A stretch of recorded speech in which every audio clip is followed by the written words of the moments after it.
President, distinguished leaders and representatives, ladies and gentlemen, all protocol observed. I am grateful to participate in the 16th BRICS Summit. Collectively, your countries represent nearly half of the world's population. And I salute your valuable commitment and support for multilateralism and international problem solving as clearly reflected in your team this year. No single group and no single country can act alone or in isolation. It takes a community of nations working as one global family to address global challenges.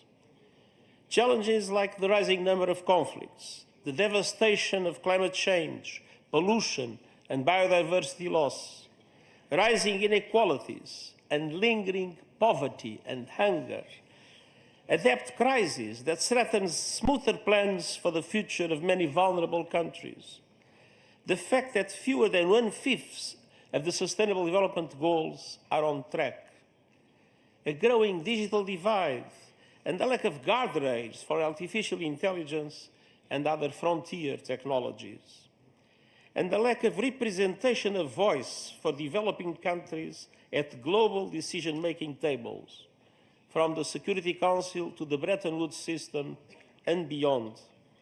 These must change. September's UN Summit of the Future offered a roadmap for strengthening multilateralism and advancing peace, sustainable development, and human rights. I see 4 areas for action. First, finance. Today's international financial system is not offering many vulnerable countries the safety net or level of support they need.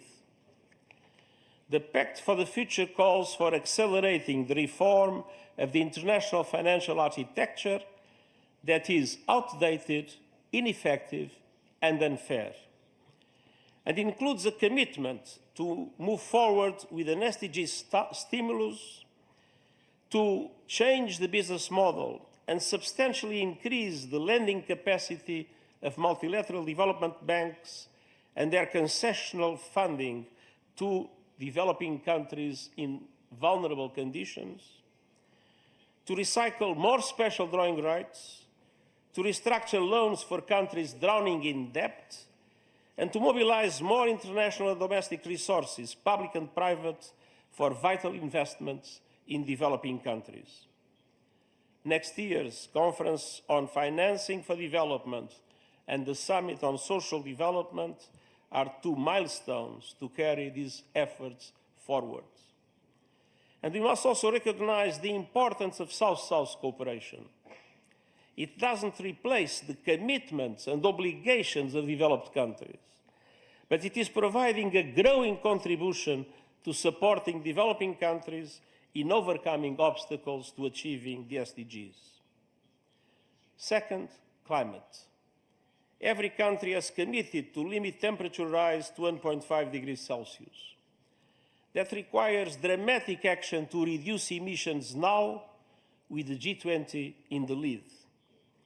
COP29 is just weeks away, and that starts the clock for countries to produce new nationally determined contribution plans with the 2035 targets that are aligned with the 1.5 degree goal. And COP29 must deliver an ambitious and credible outcome on the new climate finance goal. And developed countries must also keep promises to double adaptation finance and ensure meaningful contributions to the loss and damage fund, what was not the case when it was created. Third, technology. Every country must be able to access the benefits of technology. The Global Digital Compact commits to enhanced global cooperation and capacity building. It includes the first truly universal agreement on the international governance of artificial intelligence to give every country a seat at the AI table. It calls for an independent international scientific panel on AI and initiating a global political dialogue on its governance within the United Nations with the participation of all countries. and it requests options for innovative financing for AI capacity building in developing countries. And fourth, peace. We must strengthen and update the machinery of peace. This includes reforms to make the United Nations Security Council reflective of today's world. The Pact for the Future includes important steps on disarmament, including the first multilateral agreement on nuclear disarmament in more than a decade, and steps that address the weaponization of outer space and the use of lethal autonomous weapons. Across the board, we need peace. We need peace in Gaza, with an immediate ceasefire, the immediate and unconditional release of all hostages, the effective delivery of humanitarian aid without obstacles, and we need to make irreversible progress to end the occupation and establish the two-state solution as it was recently reaffirmed once again by a UN General Assembly resolution.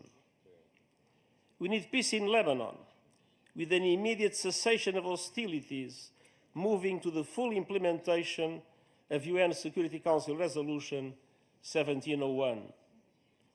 We need peace in Ukraine, a just peace in line with UN Charter, international law, and General Assembly resolutions. We need peace in Sudan, with all parties silencing their guns and committing to a path towards sustainable peace. Those were the messages I have delivered to the high-level segment of the General Assembly in September in New York. Unfortunately, they remain valid here and now. Everywhere, we must uphold the values of the UN Charter, the rule of law, and the principles of sovereignty, territorial integrity, and political independence of all states. Excellencies, ladies and gentlemen, the Summit of the Future charted a course to strengthen multilateralism for global development and security. Now we must turn words into deeds, and we believe BRICS can play a very important role in this direction. Thank you very much. Уважаемый господин генеральный секретарь сказал о том, что мы должны все жить как одна большая семья. Уважаемый господин генеральный секретарь, мы так и живем. Вот в семьях, к сожалению, часто случаются размолвки, скандалы, дележ имущества. Дело иногда доходит и до драки. Цель БРИКС заключается в том, чтобы создать необходимые механизмы взаимодействия и создать благоприятную атмосферу в общем доме. Мы этим занимаемся и будем это делать, в том числе в тесной координации с Организацией Объединенных Наций. Спасибо большое. Уважаемые коллеги, друзья, у нас сейчас небольшой перерыв, и мы сразу же продолжим работу в формате рабочего завтрака. Благодарю вас.